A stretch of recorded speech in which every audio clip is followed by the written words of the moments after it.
Hello, welcome to Revenant Reads. I am Vin, and this is a monthly wrap-up for August of 2025.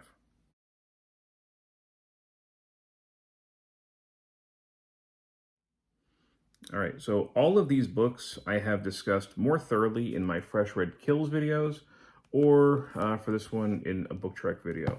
So if you want any of my, complete thoughts on these, or at least as they were when I recorded it, please go reference them. This is just a video that is very briefly summarizing what I read in August. So I guess we can start just right from the top. For Book Trek 2025, I read Star Trek Deep Space Nine: The Siege by Peter David, who passed away a few months ago. I wanted to read some Peter David works, and I'm glad that I did. This one was pretty good. This was the first original novel for Deep Space Nine. You can see it's just number 2. And Peter David does a great job of capturing, I think, the characters' voices early on. He really had a knack for that. They feel like the characters. I can hear the characters, the actors' voices when he writes them, and it's a murder mystery occurring on the station, and it appears to be a shapeshifter killing people. And Odo, the shapeshifting head of security, he is tasked with trying to bring this thing down. So it's much more of an Odo story than anybody else. But it was good. Peter David does a great job of juggling various storylines and then having them all kind of come together in a satisfying way in the end. So yeah, I like this one quite a bit. And then I did read 2 pagan works, part of my pagan studies. So we've got Loki and Sigyn, Lessons on Chaos, Laughter, and Loyalty from the Norse Gods by Svendsen. And this was an interesting kind of devotional to Loki. This person is a Lokian and a priestess of Sigyn, and it definitely gave me different perspectives on how this fairly controversial god could be viewed, ways that he could be viewed in a positive way, because sometimes, or quite often, he's viewed very negatively. And it also gave some interesting, basically devotional practices, ritual that could be incorporated into somebody's practice that would honor these 2 gods in, I think, very kind of poetic ways. Now, I am not a polytheist. I am an atheist, so I do approach these things in different ways than a lot of other readers would. But I think one of the main issues I actually had with it was the way that she defined heathenry. She kind of said that it was unanimously, that's a quote, hard polytheist, and I think that there's a lot more variety in heathenry than that. But nevertheless, I did find some nice things in here. It was a pretty quick read. And I read Odin, Ecstasy, Runes, and Norse Magic by Diana L. Paxson.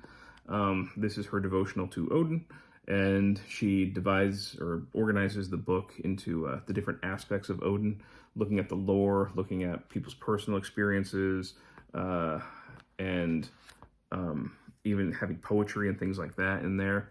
And then she will give you ways to maybe bring practice of that aspect of Odin into your life. And I thought there were definitely some things of value in here.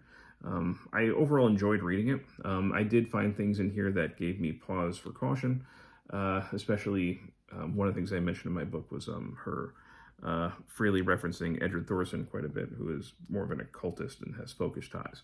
So, this isn't a scholarly work. This is somebody's personal experience and practice over many years, which I think you can still find value in, but you just kind of have to take a lot of things with a grain of salt. And I read American Gospel, God, the Founding Fathers, and the Making of a Nation by John Meacham.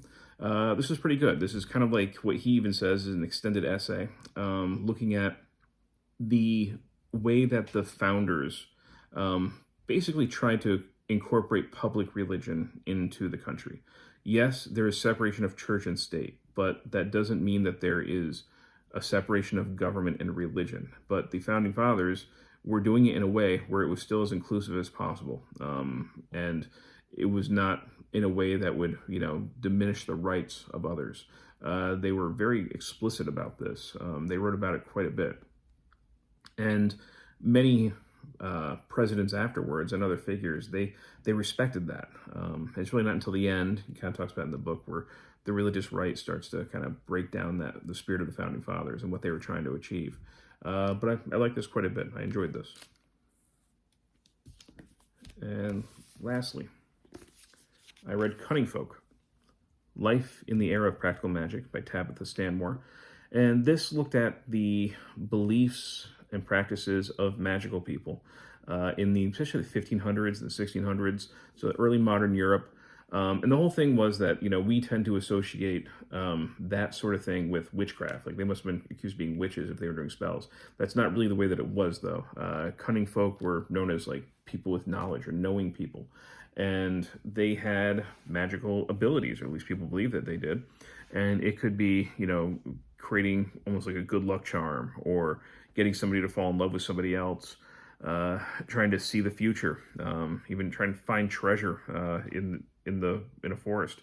So people would turn to cunning folk for various reasons, and that didn't mean that they were witches. So most cunning folk were actually not accused of witchcraft. Some of them were suspected of being swindlers, and some of them were, seen as honest folk with some ability. And the book does a pretty good job of showing all of that, both in how they did things, or at least as far as we know, and also how they were viewed in society. So yeah, I would recommend Cunning Folk. And that's it. Now, that is my fairly quick summary of the books I read. Just trying to create my pyramid here. All right. So in August, I read Deep Space Nine, The Siege, Loki and Sigyn, Odin, American Gospel, and Cunning Folk. If you've read any of these, love your thoughts. And as always, thank you, booktube.